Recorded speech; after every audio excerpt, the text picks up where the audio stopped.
from the studios of Clean Fuels Alliance America, this is the Better, Cleaner, Now podcast. Authentic conversations with leaders in the biodiesel, renewable diesel, and sustainable aviation fuel industries. Now, here's your host, Scott Tremaine. And welcome. This week, Michael Devine, president of the National Oilheat Research Alliance, NORA, joins Steve Dodge, Director of State Regulatory Affairs for Clean Fuels, to discuss how recent innovations are revolutionizing home heating and sustainability. Mike Devine, welcome to the program. It's great to have you with us. Thank you, Steve. Michael is president of NORA, which is the National Oilheat Research Alliance. NORA and Clean Fuels, formerly National Biodiesel Board, have had an alliance for many decades, right, Michael? We'll talk about that in just a few minutes. Michael and I actually first met I was just thinking this the other day, Michael, it's close to 30 years, hard to believe. You were just 12, but I was just starting in the energy space, and you were working in the family business in Connecticut, right? Tell us a little bit about your background in the oil heat business, and then I really want to talk more about NORA and the relationship between NORA and Clean Fuels. Sure, Steve, and thanks for having me here on the podcast. Yeah, probably like a lot of folks who grew up in a family business, I got out of school, and my first job was not even driving an oil truck, but, sitting in the passenger seat and pulling the hose and, loading a tank. And I did that for the better half of one winter. Then I drove the oil truck. Then I moved on to working on heating oil equipment as a burner technician, and then moved into a sales role and ultimately had the opportunity to lead my family's business for 12 years. And during that time, one of the real sea changes was becoming aware of biodiesel, and received an invitation to the first biodiesel conference in Palm Springs, California, and attended it. And when I flew back to the East Coast, I knew that we wanted to start blending biodiesel into heating oil. And that was in 2004. And within 3 years, we had converted our family's oil business to 100% B5 bioheat and began marketing it as such. And it kind of began my journey into renewable fuels. Tell us about the National Oilheat Research Alliance, and NORA. One thing we know NORA isn't is NORAD, which is the North American Aerospace Defense Command, the better known for the agency that tracks Santa every Christmas. I'm sure you believe in Santa, Michael, but NORA doesn't track Santa officially. We do not, and I do believe in Santa. Why wouldn't we? But NORA is a federally sanctioned checkoff program. We collect 0.2% of a penny per gallon of heating oil across 21 states in the United States. It's collected at the wholesale level, and the wholesalers then pay that fee to NORA, and it never touches a congressional coffer. It comes directly to us, and they seed our organization. Our organization then turns that money back to the states in three categories. One is consumer and technical education. The other is energy efficiency programs. And the last is research and development. For those who are listening to this podcast, and we have a lot of soy farmers out there, the checkoff sounds eerily, not so much eerily, but very familiar, because it's very much how the soybean educational efforts are funded as well, through a checkoff program. So you have limitations on what you can use that money for. Is that correct? Yeah, probably similar to the checkoffs as well. Our limitations are not lobbying or getting involved in policy. I've built a lot of great relationships over the years with many of the soybean farmers who make up Clean Fuels, sit on the executive committee and the like. And the checkoffs are very similar. We're trying to find the best uses for these dollars to advance the industry, whether you're a soybean farmer in Nebraska or you're a heating oil dealer in Massachusetts. That's what we're trying to do, is to, advance technologies on the burner, the boiler, the furnace side, and then advance our fuel testing as well, integrating higher blends of biodiesel, now renewable diesel, looking at other renewable fuels that may one day integrate into liquid heating. So we're looking at that from a research and development standpoint. And we're also providing equipment rebates to the states that go directly to homeowners who are installing new higher efficiency equipment. So that's kind of the core of what we're focusing on right now, and a lot of research and development programs that we're working currently now at our research facility on Long Island. We've got dozens of programs and projects that we're working on. So I want to get into those in a few minutes, talk more specifically about what exactly you're doing. Mm-hmm. But we have listeners all over the country. And for those of us in the Northeast, oil heat is accepted, known. A good percentage of us grew up in homes using oil heat, have homes now that use oil heat. Other parts of the country, they're saying, oil what? I thought diesel was just used for transportation. And in the old days, transportation diesel fuel and oil heat were maybe first cousins. Now they're twins, right? Tell us about where the pervasiveness and the importance of liquid fuels, oil heat in the Northeast and in the other states, mid-Atlantic areas as well, where oil heat is used. Sure. As you kind of highlighted, the Northeast and the Mid-Atlantic have the highest use of heating oil currently. There's still pockets out on the West Coast, Washington State, Oregon, California, particularly Northern California, still have some good oil heat.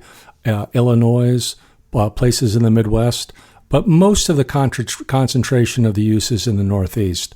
And as you say, it's today, it's 15 part per million diesel fuel. It is the same fuel, and oftentimes the real distinction is just being a red dye that's added to it for the IRS purposes that turns it into heating oil. But chemically, identically the same as low sulfur diesel.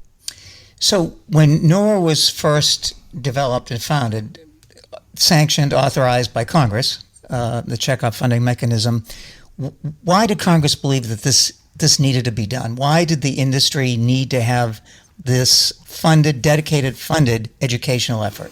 I think, Steve, it's similar to the checkoff programs that many of your listeners may be familiar with.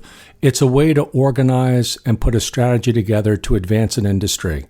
And if a NORA didn't exist, I don't know that the industry itself would be making the investments on improving burner technology, on improving efficiencies of boilers and furnaces. I don't know that the integration of renewable fuels would be happening in earnest as it is today without a NORA. Over the last 25 years, NORA has worked very diligently on testing of, for example, ultra-low sulfur heating oil and the benefits that came with it operationally, so that heat exchangers were not getting clogged. They were easier to clean, easier to maintain. They were achieving higher efficiencies, and were also producing less sulfur into the atmosphere. NORA did the testing on that, which I think made it easier for states to make changes to their specifications. So we do a lot of the work. I like to use a hockey analogy. NORA isn't handling the puck. We're where the puck is supposed to go next. And so we're always thinking ahead for the industry about where we need to go. My predecessor, John Huber, kind of led that way. I think it's the right way to lead NORA. And our testing team is looking at that today. So, where's the puck going? Where do we need to be for the future? How do we become a good thought leader for the industry to move it in ways that decarbonize, to improve equipment efficiency, to improve our fuel integration? That's really a lot of what NORA is focusing now, along with environmental science, which we're spending a lot more time with as well. Are you trying to keep an industry alive? No, we're trying to advance an industry. I know there's a predominant feeling, and I'll let you make the point, but some think that this is a dying industry. And look, we have lost gallons over the years to natural gas. We have lost gallons over the years to propane. But where our industry has an opportunity right now, because we have voluntarily moved forward over the last decade to decarbonize through the initial inclusion of biodiesel, and now looking at other fuels like renewable diesel, our industry is volunteering and putting forth a renewable liquid heating product. And they're relying on NORA and the equipment manufacturers to be able to advance so that ultimately we can get to 100% renewable liquid heating. Other energy sources are recognizing some of the pressures right now to decarbonize. We have a tremendous head start to be able to do that. So I like to think about what we're doing to advance the industry, to be able to provide a really phenomenal alternative, to be able to decarbonize at a very cost-effective platform. And here's why I asked that question, because again, if you're not from the Northeast or Mid-Atlantic and not familiar with the heating oil industry, it really is somewhat unique. When you have gas, and we all know gas is an important component of heat in the Northeast and everywhere, and so is electricity and other forms. But when you call utility, you're not going to get, it's 3 o'clock in the morning, you're not going to get someone out to your house to service your furnace that just died when it's 2 below zero out. It's a predominantly family-owned business. It's really kind of a niche industry that's very unique in this world these days, because we most of our commodities that we buy, the services that we use, are provided by family-owned businesses, and for the most part, that's what they are, right? Generational, handed down from generation, like in your family, generation to generation.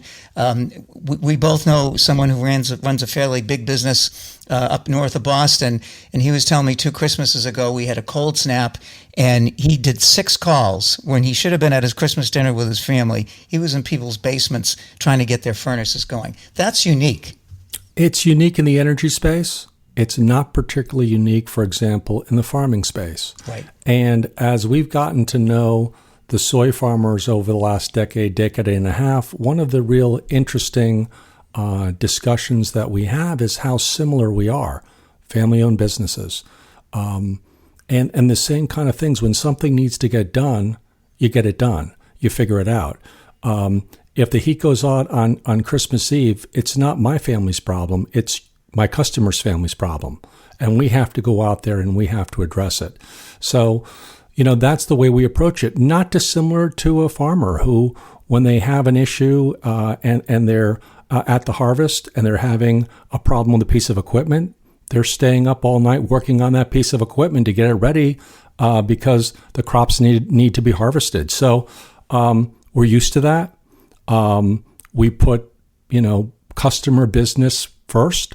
And in doing so, we've built a lot of goodwill and a lot of faith with people.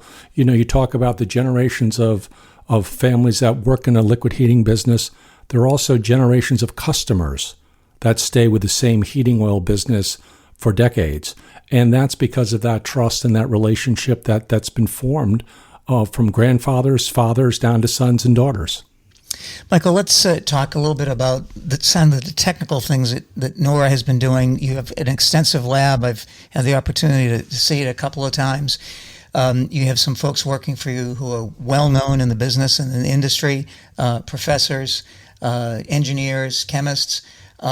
What's been happening in those labs? How is the fuel better than it was 10 years ago, 15 years ago, 20 years ago, thanks to your efforts? Well, not so much thanks to my efforts, but thanks to NORA's efforts, and also thanks to Clean Fuels' efforts. You talked a little bit about the collaboration that Clean Fuels and NORA have had through the many years, and it's as strong or stronger today than it's ever been. Steve Howell, Scott Fenwick, Tom Butcher, and myself spend a lot of times looking at the industry, the equipment, the fuels. How do we advance this?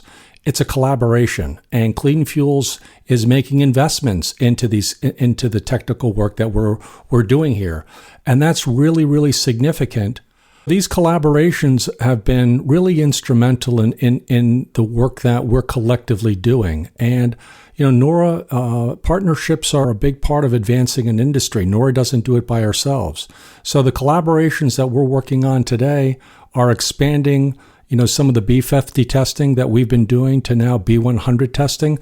It's in the lab. It's with various pieces of equipment. It's also in the field.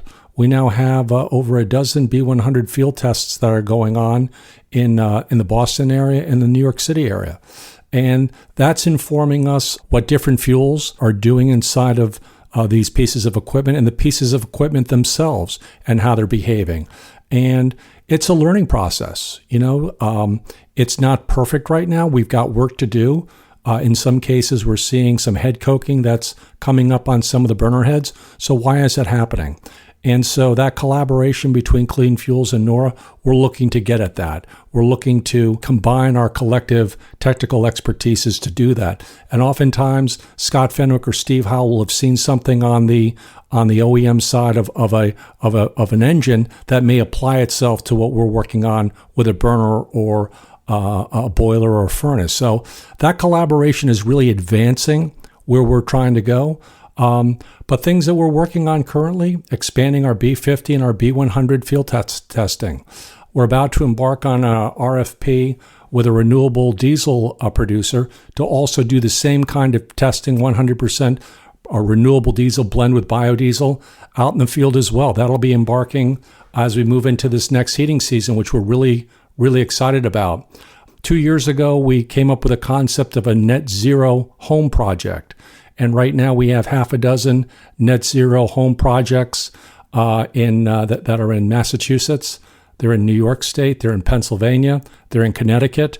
And what we're able to do through some of the technical team's efforts is for a $10,000, $12,000 investment, we're able to take an existing home, install solar panels, and with 100% renewable fuels, get to a net zero carbon footprint. That's about as inexpensive a way to get to carbon zero as you can. A great program that Dr. Butcher has been leading. A lot of testing with renewable diesel and biodiesel and those blends to try to understand different opportunities commercially, depending on where renewable diesel is priced or biodiesel may be priced. What are the different blend levels that we can consider? I mean, ultimately, we're working to get to a B100 ASTM specification for liquid heating. We have one right now for renewable diesel. So what are those blends that can be utilized in between to provide great performance and also make sense commercially? We're spending some time right now with Paul Nazzaro and Clariant, manufacturer of additives, to work on pour point depressants, to be able to bring the pour point of biodiesel down to be able to match the Northeast winters with blends of B50. That's really exciting project that we're working on currently. Again, through the collaboration with Clean Fuels, Dr. Butcher and Scott Fenwick and Stephen Howell are constantly working with Underwriters Laboratory and ASTM to improve the specifications and to bring some of these new commercial products on the burner side and the boiler side to market. We're looking at, every now and then we'll get some complaints, is biodiesel creating tank erosion? So we've done a lot of testing on that. We haven't found that to be the case at all. We find water is a contributor to tank corrosion. But you know what? As has been my experience the last 15 years in this industry, whenever there's a problem, the biodiesel gets blamed first. So we do the testing. And one of the services that NORA provides to the industry is if there's a problem with a fuel, we'll send out a container, send it to us for free. We'll pay for the shipping. We'll test it. And we think that allows the market to be more informed of what's really going on with the fuel quality for what's out in the marketplace. And we think that's really, really important. We're working on projects right now to improve our outside tanks. As you know, Steve, about 10% of all the oil tanks are outside. And when you're looking to make transitions to renewable fuels, that can be challenging in the northeastern winters. So we're working with manufacturers on tanks that are enclosed, heated, and being prepared to be able to handle the winters that we have. We don't want to forsake those gallons. 10% of our liquid heating is really important to us. And as I also mentioned, a lot more work on studies in the environmental study, emission studies and the like. So I know I can go on and on here, Steve, but just some of the top line projects that NORA is working on currently. This is the Better, Cleaner, Now podcast. Fascinating ideas and conversations in the world of biodiesel, renewable diesel, and sustainable aviation fuel. And we're back with Mike Devine, who's president of the National Oilheat Research Alliance, otherwise known as NORA. Michael, back in 2019, I think I have my date right, the industry came together and set for themselves, and I say industry, I mean the oil heat industry, the dealers, the distributors. The liquid heating industry. Met in Providence, Rhode Island, and set a fairly high bar for themselves Tell us about that and where we've come since then. It was a seminal moment, Steve. Probably one of the most important moments in the industry that I was ever a part of. I was not at NORA at the time.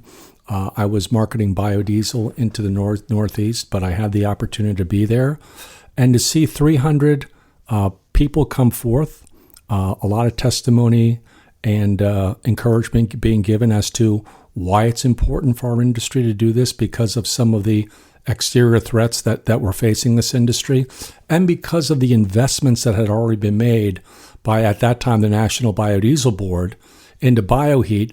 There was a level of comfort in taking this very bold step, and it was a very bold step. And a unanimous resolution was passed to be able to transition over a timeline from a 20% reduction to a 50% reduction to a 100% reduction of GHG. And I liken it a little bit to President Kennedy's quote in 1960 when he said, by the end of this decade, we're going to put a man on the moon. We did not have the technology and know-how to do that when President Kennedy said that in 1960. We didn't have all the answers in 2019 on how to get to net zero, but we're getting closer to that. The work that NORA is doing in collaboration with clean fuels, manufacturers of burners, boilers, furnaces. It's really been a team effort, the wholesale community, to make sure that these fuels are available at the terminal. It's a real team effort to be able to get there. And in early May, late April, early May, at the Nephi Visions Conference, Dr. Butcher gave an update on where we are. 2023 was one of the goals, and we strongly exceeded those first benchmarks that we needed to get to 2023. So now we're actively working and pushing to make sure that we can meet those 2030 goals. Candidly, I think that we're going to be able to make the 2050 goals, 100% renewable clean heating, a reality much sooner than 2050. There's still some work to do, but the efforts that this collective initiative has created has really given me a lot of optimism that we're going to get there, and we're going to get there much sooner. So I'm a homeowner. It's 2050. I'm a little grayer. What's my liquid heating fuel going to look like or be like? It's not going to feel different. You're still going to be getting the same level of warmth and comfort that you were used to with petroleum heating oil. So that's not going to change. Your equipment isn't going to look a lot different. It'll be smaller. It'll be much more efficient. And, you may not have any whiff of an odor of petroleum that you had in the past. It's going to smell much better. Depending on the feedstock, it's going to have a much better smell. But the beauty is you're not going to experience much of a difference. Your water is going to be hot when you take a bath. Your water is going to be hot when you take a shower. When it's 20 degrees outside and you come inside, your home's going to be warm. So for the consumer, those are the expectations that they have. Hot shower, hot bath, a warm home when they come home, and not having to worry much about it. And if there is a problem, somebody that I can call, and on the other end of the line, I'm going to speak to a live person, maybe somebody that I have a relationship if it's local, and somebody who's going to give me an ETA on when that licensed technician is going to come to my home and is going to get me rolling again. So it's the best of old school service with new technology and new renewable low carbon heating technology. I want to go back to a point we talked about earlier. We all know what happens when we call our big mega banks and then go through prompt after prompt after prompt and then get disconnected. I think maybe you cited it, I'm not sure whether the survey was conducted by NORA, that showed that if you call your local heating oil dealer, there is I forget what the percentage is, chance that you're going to get a live person. Is that a survey that you're familiar with? I remember hearing that at some point. Yeah, absolutely, Steve. So last year, in collaboration again with Clean Fuels, we produced the CSR Boot Camp. We did it in 2 locations in Needham, Massachusetts, and Greenwich, Connecticut. And as the invitations went out, we had a small survey. And amongst the questions that we asked the people who were coming, when a customer calls your business main line, who do they typically interact with? And 73.1% said a live service representative, 15% said a automatic recording with menu prompts, and 11% said other, which was usually someone in management. So close to 85% of the time that a customer calls, they receive somebody live. And as somebody who's a consumer myself, when I call an entity and I get the prompts, I have a lot of negative things going into my head. One of them knowing that I'm going to be spending a lot of time right now in getting to where I need to get to. And I just please hope that I don't get disconnected in the midst of this and have to go back to the beginning again. Exactly. And what we want to share with our folks is that's really important. You know, we ask them where they get their resources to be a better CSR. NORA website, My BioHeat, the association websites. And unfortunately, they're probably not utilizing that as much as they can. So these workshops that Clean Fuels and NORA put together, we have found a real opportunity to be able to share what we do so well and build on what we do so well to help folks keep people happy, satisfied, and be able to promote the good things that they do. We are not really good at telling our own story. We're really good at reacting to a service problem, but we're not really good we're very humble. The dealers are very humble. They're very low key. They feel that it could be distasteful if they're marketing these kinds of things, which should be automatic to folks. But as we know, 85% of the time to get a live person and to get an answer, that's not automatic today. And again, we talked about this a few minutes ago, but just to reemphasize the fact that if you're without heat and you've got an elderly parent or a young baby, and it's the dead of winter and there's a northeaster raging in the northeast, you need to get someone out there as soon as possible to fix your heating system. And those dealers, that's the guy, that's the tech. So I sound a little over dramatic, but it really ultimately can be a life and death situation. It can be, Steve. And one of the real concerns that we have outside of some of the other pressures that our industry faces is the average age of our technician. And one of the things that NORA is spending a lot of time on right now with our state executives is to make sure that we are educating and providing certifications to as many new technicians as possible. And the opportunity to message this new career under the guise of being involved in the renewable energy space is huge. And one of the things that, we talk a lot about is, we've got to transition mentally from being an oil heat company to a liquid heating company to a renewable energy provider, because it's not only important messaging for our customer, it's very important messaging for those individuals that we want to attract to come into our industry and to serve our industry.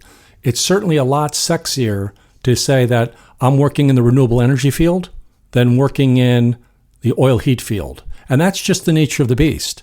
And, one of the things that we try to get across in our marketing to these young men and young women who are coming in to be our next generation of technicians is AI is not going to replace you. And that's pretty significant as the world is changing so dramatically. It's a huge initiative for NORA. As you know, we're providing 3 levels of certification for these young men and young women coming in. The states are providing tuition reimbursements so that we can bring young people in. There's a lot of social media marketing because we want to bring as many young men and young women into our industry to provide that level of service that our customers have become accustomed to. Michael, we have a few minutes left. You've talked a little bit about the relationship between Clean Fuels Alliance America and NORA. Talk a little bit more about that. The alliance that's been developed, that has developed over the past decades, back with the National Biodiesel Board, and how you see that alliance moving forward, moving ahead. Well, I might be overstating this a little bit, but when I was interviewed for this job, I think the relationship that I had with Clean Fuels Alliance America was certainly an important factor in having the opportunity to lead NORA. And one of the first calls that I received when I was provided this opportunity was from Donnell Reagan, the CEO of Clean Fuels Alliance. And Donnell wanted to put his hand out. He and I have been good friends for decades. What can we do to help? And one of the first things that we did was we brought the senior level management teams of both organizations together to think about ways that we could utilize resources more effectively, be more efficient, look at areas for collaboration, technically from a marketing standpoint and the like. And it's like an unbelievable partnership, certainly from the liquid heating side, to have that level of support and that level of interest that's coming from clean fuels and building relationships inside of each other's organizations. Your soy farmers know our distributors very, very well. They're friends. And relationships, I don't care what the industry is, they go very, very deep, and we care about each other. I want to know how Greg Anderson's harvest was. He wants to know from Ray Hart how his oil heat sales are going. Those are the kind of relationships that are being built in bringing these organizations together. Is it at the senior management level? It is. But it's also at the farmer level and the distributor level as well. And again, these organizations have worked hard to try to bring these two different fields together from time to time. And there's a ton of mutual respect that I think we share from distributor to farmer and within our organization. So it's essential for our industry to move forward to have this collaboration with clean fuels. Last thought, Michael. It really seems like low-carbon liquid fuels, renewable fuels, are really in a sweet spot now, particularly with the efforts among the states, virtually every state, but particularly in the Northeast and the Mid-Atlantic, where oil heat customers are primarily located. Regulators now are really pushing that. They're looking under every rock to reduce carbon emissions and greenhouse gas emissions. It seems like low-carbon liquid fuels are just right in the right place at the right time. Yeah, as a matter of fact, Steve, I had I recently, I think about each year what's the message that we want to deliver, at NORA to our retailers. And my message this year is, are you marketing high carbon fuels and services or low carbon fuels and services? And it's somewhat of an existential question. If you're marketing high carbon fuels and services, I don't love your chances for survival long term. Because to your point, it's not just a case of a regulatory concern. That's certainly there. It's a case of the consumer itself. The consumer, today's consumer who are buying the existing housing stock are millennials, they're Gen Zs, they're Gen Xs. These are the folks who are now buying, and they are much more environmentally conscious than my generation, the baby boomer generation is. And we like to think we are, and we are. But they're much more environmentally engaged. They're much more environmentally sensitive, and they want to feel good about the purchases that they're making with their disposable income. This is a need product. I need to heat my house. If I can do it with a low carbon source that doesn't cost me more, that allows me to really contribute to reducing greenhouse gases at home, and I don't have to make significant changes or any changes to my heating system, it should be a no-brainer. And so, we put that on our dealers. Are you marketing high carbon fuels and services or low carbon fuels and services? And if you're not, I don't love your chances long term. So it's no longer are you green? It's what changes are you willing to make to grow your business long term? Michael, I've heard you say this 100, maybe exaggerating, but dozens and dozens of times. There is no more economical way to reduce carbon emissions than bioheat, renewable heat, biomass-based diesel, low-carbon liquid fuels, right? 100%. I mean, we're not making changes to the equipment. We're not making changes to the delivery equipment. We're not making changes to a lot of what we do. And our equipment that's coming off the line today, our burners are all now B100 burners. We're watching boiler manufacturers come out with B100 rated boilers and R100 rated equipment so that they're ready and making investments for what's coming down the line. And just to make kind of touch on that point, it's not as if these are just products for people who want to be have the ability to use 100% renewable fuels. That's the burner now. That's what's going out there. You're not going to receive yesterday's technology anymore. So that's pretty significant and a really great direction that's coming from our manufacturers, that this is where we're going. So if you're sitting back, if you've got your multi-generational family business and you're thinking, gee, is it time to jump in right now? Well, who hasn't jumped in? you. Michael, it's been great to have you with us. We'll have you back on another future podcast. Steve, the pleasure's mine. It's always great to catch up with you and my friend, and really appreciate all the work that you do on behalf of our industry. And thanks for joining us. My pleasure. All right. Thanks, guys. And that's going to do it for this week's episode. If you enjoyed the show and you've got a moment and can give us a rating, we do appreciate it. It helps us grow and get higher up on the lists. And if you really want to go for it, just leave us a review. We might just read it here. You can do that wherever you listen to podcasts. And if you have any questions for our experts or a suggestion for a future topic or guest, you can email us at podcasts@cleanfuels.org. And join us next week for another episode of the Better, Cleaner, Now podcast. Thanks for listening. If you enjoyed this episode, please subscribe on your favorite podcast platform. To catch all the latest from Clean Fuels Alliance America, follow us at cleanfuels.org. The Better, Cleaner, Now podcast is a production of Clean Fuels Alliance America. That's all for us. Now it's your turn to be better, cleaner, now.